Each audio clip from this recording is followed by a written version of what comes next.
नमस्कार सबैजनालाई। के तपाईहरुलाई थाहा छ बालेन शाहले भोलि प्रधानमन्त्रीको शपथ हाम्रो वैदिक सनातनीको हिसाबले किन लिँदै हुनुहुन्छ? त्यो हाम्रो नेपालको धर्म, संस्कृति, परम्परा, त्यो एउटा हाम्रो नेपालको सभ्यताको हिसाबले किन लिँदै हुनुहुन्छ?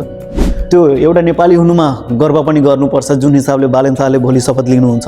किनकि जुन हिसाबले उहाँ शपथ लिनुहुन्छ त्यो एउटा प्रधानमन्त्रीले शपथ लिने बेलामा त्यो एउटा नेपालले मात्र होइन, नेपालीले मात्र होइन, विश्वमा धेरै कन्ट्रीहरू, धेरै मान्छेहरूले हेर्नुहुन्छ र त्यो हेर्नुहुन्छ त्यसमा हामीलाई के फाइदा छ थाहा छ? त्यो हाम्रो धर्म, संस्कृति, हाम्रो परम्परा, हाम्रो नेपालको एउटा सभ्यता विश्व सामु चिनिन्छ।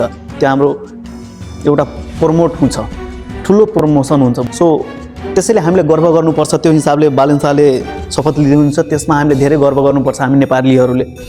अब यसमा धेरै मान्छेहरूलाई डाहा पनि लाग्छ, जलन पनि भइरहेछ भित्रबाट होइन। त्यो हुन स्वाभाविक पनि हो, किनकि जसले आफ्नो जरा चिनेको हुँदैन नि, जसले आफ्नो सिद्धान्त छोडेर, आफ्नो सभ्यता छोडेर जसले अरूको लागि मानिरहेको हुन्छ नि, त्यस्तो मान्छेलाई जलन हुनु स्वाभाविक कुरा हो। तर एउटा असली नेपाली हुनुहुन्छ भने होइन, सदियौँदेखि चलिरहेको हाम्रो सभ्यता तपाईँ जेसुकै मान्नुहोस्, त्यसमा कसैले आपद विपद छैन।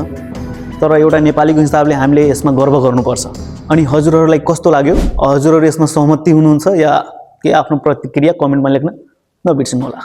नमस्कार, जय नेपाल।